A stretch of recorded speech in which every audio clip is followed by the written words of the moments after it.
Creek's looking nice and healthy, that's right. So is this John Deere. 1960s model, guys. Boom. Anyways, put in a new city meter so they can charge me for electricity. I might just dip off of one of these top legs first, right?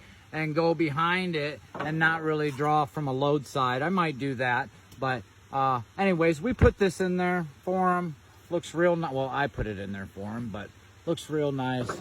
There's where they'll connect their two 120 legs. We're going down into a disconnect. My disconnect really would just be a 100 amp breaker, right? When this breaker's off, these rails are no longer hot. When this breaker's on, the back side of it lights up these rails here and then sends electricity to all these. And then if these are on, the wires that are coming off the back side, if those are on, then the electricity would go to those different circuits throughout your house, right? Easy enough. Step down transformer up there, we all got them at the houses. Thousands of volts, guys. Thousands of volts running on those lines. But we don't have thousands of volts coming into our house, do we? No. We got two legs, two lines, two wires, right? Of 120 volts AC. That's all we got. At least through residentially here in the United States. Yeah, Europe, 230 volts. Yeah, industrial, three-phase, all that shit. But all homes in the United States, guys, have 240 volts going into them. And that's split up into two different legs, right? Two different wires. What happens is the transmission lines, right before they go into your house, there's a step-down transformer. That's right. And it steps down those thousands and thousands of volts into, that's right, 240 volts. Split phase between two different legs. So two different cables have 120 volts going into your house. That's right. That's what those are out in the street for, guys. I'm sure you all know it. But if you didn't know it, that's what happens. We have a lot of volts coming in so that it can make it, right? The volts don't die off. There's more than enough volts.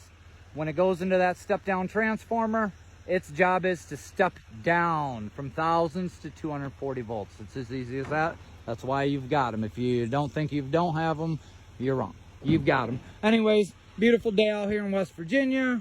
We can go look at this barn built in the 1800s.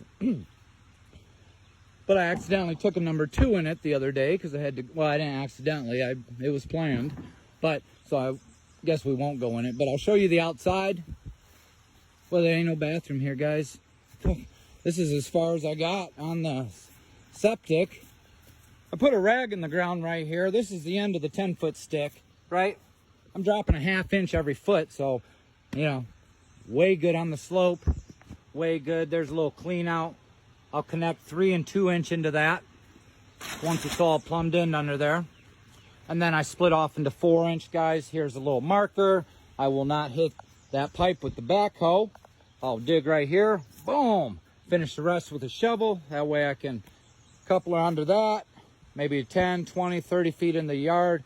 We'll dig a big hole. That'll be a septic tank, maybe a 1200 tank. That 4 inch pipe will connect into the side of that tank out here. That's right. Probably throw a leach field out that way. What's that? Well, we want mostly shit to settle in the tank, right? We don't want it to be filled with water all the time. So the water and shit water actually seeps out, right? And kind of dissipates out in the yard under the earth, right? And all the shit kind of collects in that that septic tank. Throughout time, you know, we'll have to get it pumped out. You know, bring the guy out here. He'll throw a hose down in the little access port. It's as easy as that. But septic out there, maybe a leach field out there for the drainage. And we'll connect up there. But anyways, yes, I know, not for sale. That's right, powered by the 6.7 Cummins. Mega cab. You can tell because of that. Dually. Look at them shoes on there. Anyways, messy job site. That's the house. Could take you on a tour, but Not much in there, not much going on. Here's the staircase. Eventually there'll be a porch, right, with regular steps. I don't know what code is, 7.5. I'm sure you experts could tell me. But there'll be a staircase there with a little tread going up there. Right now, got a 2x10 treated with 2x10 slats, and looks like a 2x6 there. And we're up on the platform, that's right. Standing on 3/4 inch plywood, not OSB, plywood. Should do the job.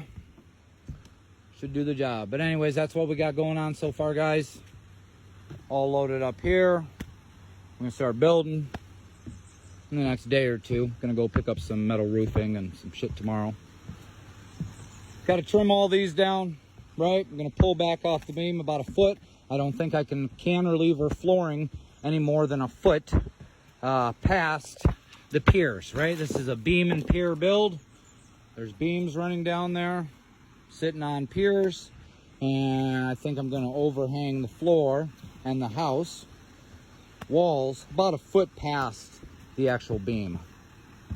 Anyways, I know my ADD's on one today. There's that silly barn I was telling you about.